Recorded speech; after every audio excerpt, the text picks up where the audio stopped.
और अब अहमदाबाद में हम पहुंच चुके हैं लाइट की ऑफिस में। ये कंपनी फाउंड हुई थी 2009 में और यहाँ पे बात करें तो ये कंपनी क्या करती है, microfinance for rural peri urban areas में। यहाँ पे इंडिविजुअल्स को लोन देती थी 2009 में।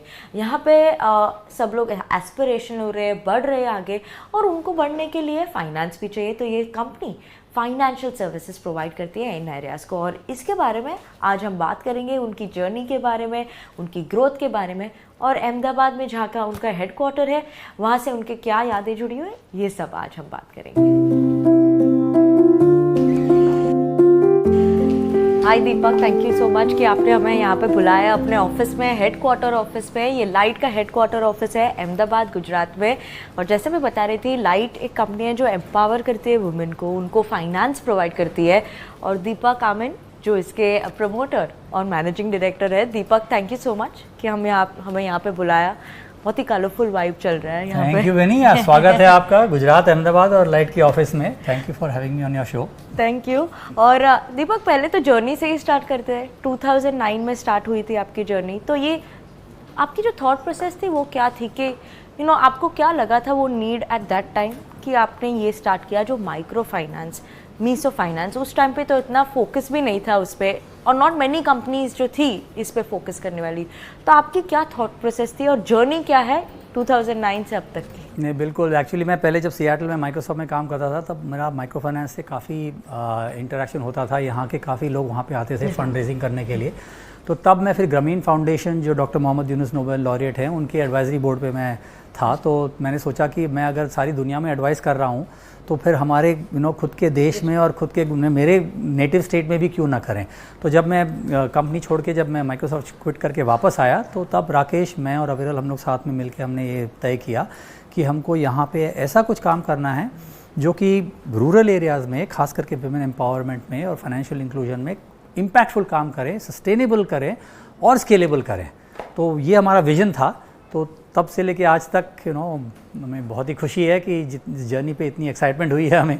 और एक्साइटमेंट और काफ़ी चैलेंजेस भी हुई है। चैलेंजेस बहुत हैं और इसीलिए तो हमारे को काम है। नहीं तो हर बिजनेस में चैलेंज होते हैं। पर चैलेंजेस की बात करें तो सबसे बड़ी चैलेंज आपके लिए क्या थी? और जब आप जा रहे थे in smaller towns, rural areas, तो आप लोगों को क्या समझाते थे, कैसे? बिकॉज ट्रस्ट वाज फैक्टर भी इम्पॉर्टेंट होता है आपके बिजनेस में, कि आपको भी ट्रस्ट करना पड़ेगा कस्टमर पे कि फिर से they can repay the loan. बिल्कुल एंड सही उनको भी आपके ट्रस्ट होना चाहिए कि मेरे से कुछ गलत ना करवा दे, I am not signing something wrong. Correct, सही बात है। तो वो क्या था? तो एक्चुअली इसमें कुछ हंसनीय कहानियाँ भी हैं हमारी। जब हम पहले जाते थे गाँव में तो वहाँ पे लोग कहते थे कि अच्छा वो लाइट वाले आ गए हैं, तो उनको लगा कि हम इलेक्ट्रिसिटी वाले आए हैं। लेकिन आपकी बात बिल्कुल सही है बेनी कि इनिशियली हमको सबसे बड़ा प्रॉब्लम था कि लोगों को हम पे विश्वास नहीं हो कि हमारी महिलाओं को ये लोग मिलने आ रहे हैं, क्यों मिलने आ रहे हैं, पैसे क्यों दे रहे हैं, इतनी आसानी से क्यों दे रहे हैं। ऑफ कोर्स आसानी से हम नहीं दे रहे थे, लेकिन धीरे धीरे जब उनको पता चला कि हम जेन्युइन हैं, सारी हमारी मीटिंग हम पब्लिक जगह पे करते थे और बार बार जाते थे, उनको समझाते थे पूरी प्रोसेस, जैसे उनके साथ बैठ के हम बात करते थे। तो थोड़ा सा टाइम निकला, लेकिन हमको उनका विश्वास जब आ गया, जब हम उनके विश्वास जीत पाए, तब फिर थोड़ी सी हमारी गाड़ी तेज़ चलने लगी थी। तो ये सबसे बड़ा चैलेंज था हमारे अर्ली डेज़ में। प्लस दूसरा था कि गुजरात का थोड़ा सा कल्चरल सिचुएशन थोड़ा सा अलग था, क्योंकि माइक्रो फाइनेंस दूसरे स्टेट्स में चल रहा था लेकिन गुजरात में इतना नहीं था।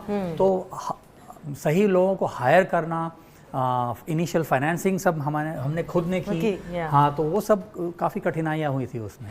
तो और ऑब्वियसली फाइनेंसिंग तो स्टार्टिंग में आपने की थी, पर उसके बाद कलेक्शन भी एक इम्पॉर्टेंट फैक्टर बन जाता है आपके बिजनेस में।